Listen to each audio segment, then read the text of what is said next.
আচ্ছা, কি বলবেন? দেখুন, ওটা তো একটা রাজনৈতিক নেতা হিসেবে আমি মনে করি না। কারণ গতকালকে যেটা আপনারা দেখেছেন, সেটা চেঙ্গিস খানের রোল পাঠ করেছে, যেটা ইতিহাসে আপনারা পড়েছেন। মানে সম্পূর্ণ মানুষকে ভয় দেখিয়ে, এবং যে দিদির যে উন্নয়নের পাঁচালী আছে সেইগুলোকে কেন্দ্র করে, যে না মিটিং এ গেলে ঘরের ঘরের নাম কেটে দেওয়া হবে, অনেক সুযোগ সুবিধা তাদেরকে দেওয়া হবে না, এবং মিটিং এর 3 দিন আগে থেকে মানে তাদেরকে খাওয়া দাওয়া দিয়েছে। সাথে গতকালকে একটা খবর পেলাম ক্যানিং পূর্বে বিধানসভায়, যে যারা রাজমিস্ত্রির কাজ করে তাদেরকেও কঠোরভাবে নিষিদ্ধ করা হয়েছিল, যে যেন তারা কোনো কাজকর্মে না লাগে এবং তাদেরকে সেই মিটিংয়ে যেতে হবে। তাহলে তিনি যে 4টে বিধানসভার কোঅর্ডিনেটর, সেটা তো কালকে সচক্ষে মানুষ দেখতে পেয়েছে, যে 4টে বিধানসভা থেকে সেখানে লোকজন উপস্থিত হয়েছিল। এবং সাথে সাথে কালকে যে 15ই ফেব্রুয়ারি গেল, সেখানে 14ই ফেব্রুয়ারি ক্যানিং পূর্ব বিধানসভা থেকে লোক শিফট করা হয়েছে ভাঙড়ে, যাতে ভাঙড়ের লোক দেখানো যায় যে ভাঙড়ে এই অঞ্চল থেকে এই লোক বার হচ্ছে। কিন্তু আলটিমেটলি দেখা গেলে যে ভাঙড় থেকে কিন্তু তানার কোনো জনসমর্থন নেই। তারা যে কয়েকজন তোলাবাজ আছে তারা ছাড়া কিন্তু ভাঙড়ের মানুষ সেই স্বতঃস্ফূর্তভাবে সেই মিটিংয়ে আসেনি। তাহলে সেখানে দেখা গেল কি, মানে তানার তিনি যে চেঙ্গিস খানের রোল পাঠ করে, তিনি দেখা গেল যে কালকে তানার জীবনের যে শেষ একটা, যে আমি একটা পদক্ষেপ নিই। কারণ তানাকে তো দল সেইভাবে ওপর নেতৃত্ব গুরুত্ব দেয় না। সেখানে দেখতে গেলে দলের একটা অংশ আছে যারা তাকে এই ধরনের মন্তব্য দিচ্ছে বা বলাচ্ছে যে তুমি মিটিংটা করা ছেড়ো না, যতটুকু আমার কাছে খবর আছে, যার জন্য তিনি এই মিটিংটা করেছে। তাহলে সেখানে জনজীবন বিপন্ন হয়েছে। বাসন্তী হাইওয়ে যেখানে 11টা থেকে কম বেশি শুরু করে অন্যান্য গাড়ি মিলিয়ে 11টা রুটের বাস চলে, এবং অন্যান্য গাড়ি মিলিয়ে মোট 18টা যানবাহন সেখানে চলে। তাহলে সেখানে কিন্তু বেলা 1টা থেকে রাত্রি 8টা পর্যন্ত কিন্তু মানুষ দুর্ভোগ ভোগ করেছে।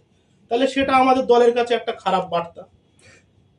এখন আমরা দেখলাম শপথ মোল্লা বলছে এই যে ভাঙড়ের ইতিহাসে সবে একটা সভা হলো, এই ইতিহাস কেউ আর ভাঙতে পারবে না, একমাত্র শপথ মোল্লা ছাড়া। কি বলবেন? দেখুন, সভাটা ভাঙড়ের, কিন্তু হাঁড়ি বন্ধ হয়েছে ক্যানিং পূর্বে।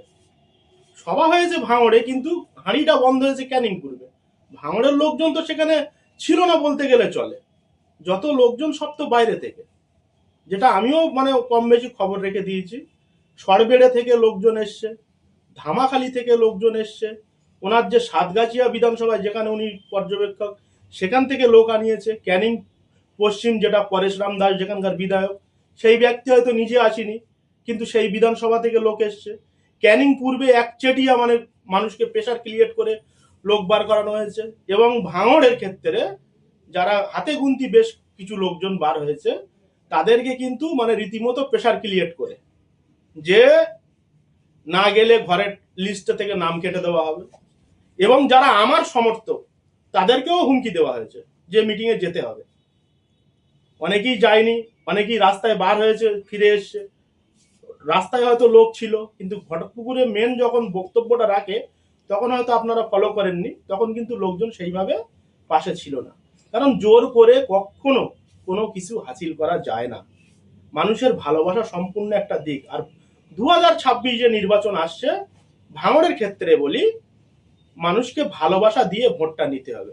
সুতরাং ভাঙড়ের মানুষ অপেক্ষা করছে যোগ্য ভূমিপুত্র দ্বারা ভাঙড় থেকে তৃণমূল কংগ্রেস জিতবে, এটা আমি আশা রাখি। এখন আমরা দেখলাম যে শপথ মোল্লা ওই সভা থেকে বলছে যে যাদের ঘর বন্ধ হয়েছিল 3টে অঞ্চলে, সেই তৃণমূল কংগ্রেসে জেতালে আবারও ঘর দেওয়া হবে, আমি কথা দিচ্ছি। কি বলবেন? দেখুন, বর্তমানে কিন্তু তিনি ভাঙড়ের কোঅর্ডিনেটর, আর কোঅর্ডিনেটর কিন্তু এই ধরনের মন্তব্য রাখতে পারে না। কিছুদিন আগে আপনারা দেখলেন যে দলীয় উপনেতৃত্ব তানারাও, জয়প্রকাশ মজুমদার, তিনিও বলেছে যে অনেক কাজ দলের বাইরে গিয়ে করছে।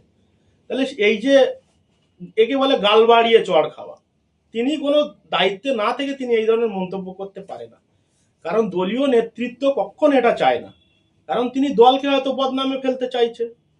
বা তিনি তো বাম পিরিয়ড থেকে তিনি তৃণমূল কংগ্রেসে এসছে, হয়তো তার ইচ্ছা আছে যে বিজেপিতে যাওয়ার বা আইএসএফকে সুবিধা করে দেওয়ার। এই আইএসএফ দলটা তোলার মালিক তো শওকত মোল্লা, এবং পাশাপাশি দিক দেখতে গেলে শওকত মোল্লাকেও ফুটেজ খাওয়ানোর মালিক নওশাদ সিদ্দিকী। তাহলে দুজনেই তো বহিরাগত, দুজনেই তো ভাঙড়ের কেউ না। একজন আসছে ক্যানিং পূর্ব থেকে, আর একজন আসছে সেই সুদূর জাঙ্গিপাড়া পুরপুরা শরীফ থেকে। তাহলে আলটিমেটলি বদনাম হওয়ার ভাঙড়ের মানুষ বদনাম হচ্ছে। আজকের পাশাপাশি কলকাতা সংলগ্ন একটা বিধানসভা ভাঙড় 148 বিধানসভা, তাহলে সেই বিধানসভায় গায়ে রাজারহাট বিধানসভা আছে, সোনারপুর বিধানসভা আছে, আরো অন্যান্য বিধানসভা আছে, বা হাড়োয়া বিধানসভা আছে। কোনো বিধানসভায় গোটা পশ্চিমবাংলায় 294টা বিধানসভা আছে।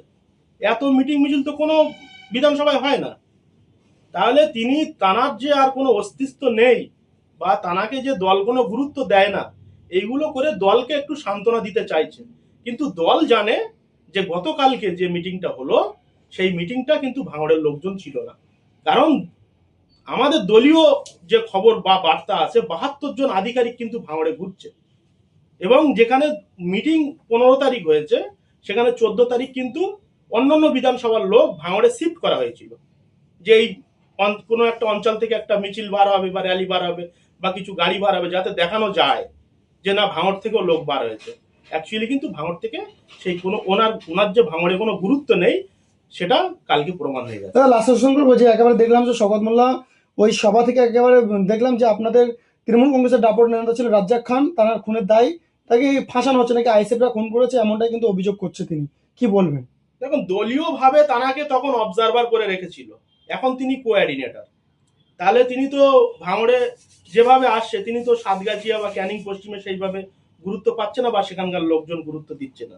তাহলে তিনি যদি মনে করতো যে এই কেসটা পুরোপুরি ইনভেস্টিগেশন হবে, তাহলে তখন কিন্তু কলকাতা পুলিশের সিপি ছিল মনোজ বার্মা, যাকে দিয়ে কিন্তু ইডি মানে সিবিআই তদন্ত তিনি করাতে পারতেন। কারণ তিনি জানতেন যে সিবিআই তদন্ত করালে এতে কারা ফাঁসবে।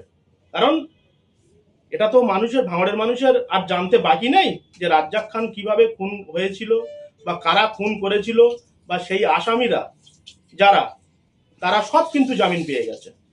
তাহলে কিন্তু এটা আমি মাঝখানে একবার বলেছিলাম যে আমি এই 2026-এ আমি সঠিক জায়গায় আসার পরে এই রাজ্জাক খুনের ফাইল কিন্তু রিওপেন করাবো, এবং তার জন্য কিন্তু একটা বিনা পয়সায় একটা অ্যাডভোকেট লড়বে। আমি সেটাও উল্লেখ করেছিলাম যে বেহালার অ্যাডভোকেট, যার নাম অভিনন্দন সিং, আমি তার নামও বলেছিলাম যে আমি কিন্তু অলরেডি এই রাজ্জাক খান একজন ভালো ছেলে ছিল, তাকে কেন নৃশংসভাবে হত্যা করা হলো, এবং ভাঙড়ে যাতে আর কোনো মায়ের কোল না খালি হয়, যার জন্য কিন্তু আমারই একজন খুব কাছের অ্যাডভোকেট, সে কিন্তু অলরেডি রাজি, সেটাই 2026-ই সেই কেসটা রিওপেন করা হবে।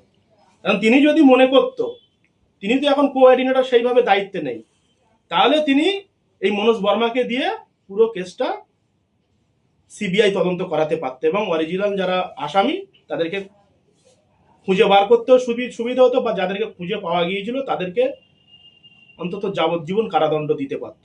তিনি হয়তো চাইনি, কারণ সত্যটা তিনি সবসময় চায় চেপে রাখতে, কারণ তার তো অলরেডি ক্রিমিনাল লিস্টে নাম আছে, এবং তিনি একজন করাপশন ব্যক্তি।